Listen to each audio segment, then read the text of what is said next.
James Rosen with the very latest. James, thank you. And joining us now for more discussion on this, foreign policy expert Harley Lippman, who also, I'm told, was the Grand Marshal of the Celebrate Israel Parade this past year, which, by the way, I co-hosted once upon a time in 2011 with Becky Griffin on Fox 5 and My 9 News. So just a little tidbit there.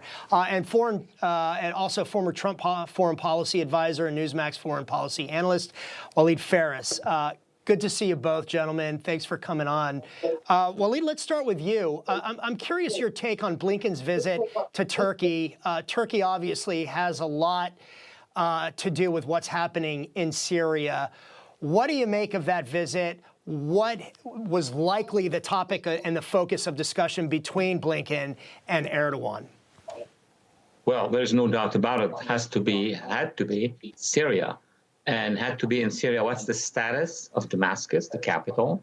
And what's the status of the areas that HTS, which I call the jihadi organization, have not yet covered?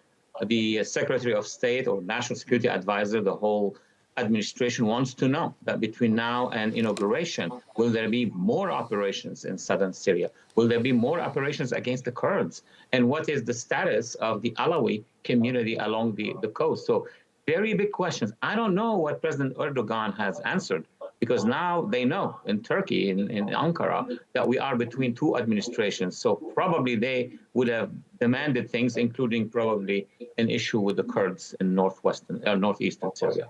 Yeah, Harley, Walid brought up HTS, Hayat Tahrir al-Sham, which has basically taken control of the country, at least the western part of the country, Damascus, Aleppo. It's led by Mohammed Jalani, who's now going by his birth name, his given name, Ahmed Jarar.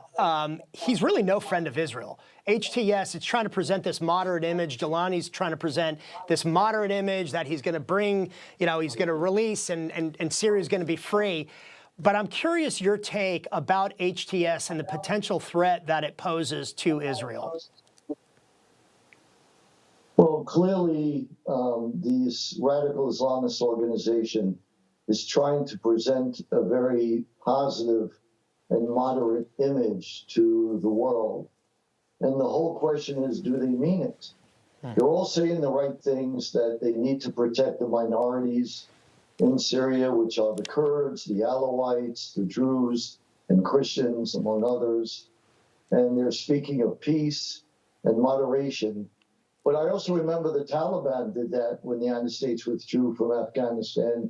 And now they've cracked down a lot harder on human rights among its citizens. So it's hard to know. Time will tell.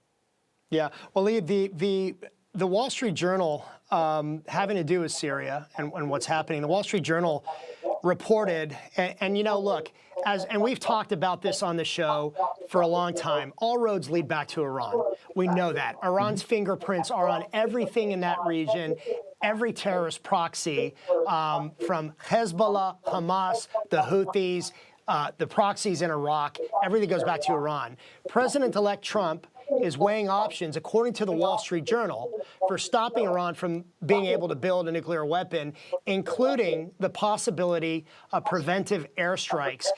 Is that what we're seeing in Syria with the IDF launching several hundred airstrikes, taking out what's left of Syria's military, certainly so that it doesn't fall in the hands of these jihadist organizations, HTS, but also is this potentially representative of Israel gearing up for a joint military operation with the United States?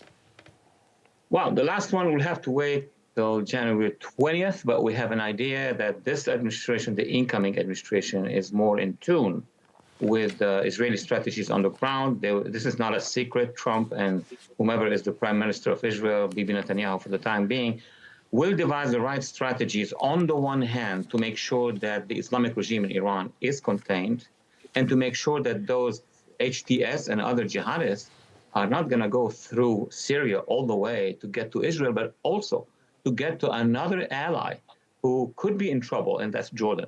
Because HTS doesn't like Jordan. The backers of HTS, consider the Hashemites as illegitimate, so on and so forth. But at this point in time, the priority of the national security of the United States is to make sure that there are no weapons of any sort, mass destruction, ramps, missiles, etc., in Syria, not hit by Israel, because that would be the weapons that the jihadists would collect.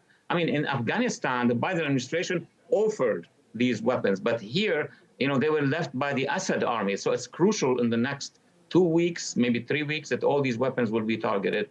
As for the Islamic regime, they think of Iran, that a Trump administration will actually negotiate with them. That's what they imagine. And as far as weapons of mass destruction and some of the weapons from the Assad regime, chemical weapons too. We have yet to hear about the uncovering of any of those weapons. And Jordan, good point about Jordan. We haven't heard a lot about Jordan. Gentlemen, we've got to leave it there, though. Come back on the show soon. Waleed Ferris, Harley Lippman, great to talk to you both. Great insight. Thank you, and have a great weekend. Thank you. Thanks, guys.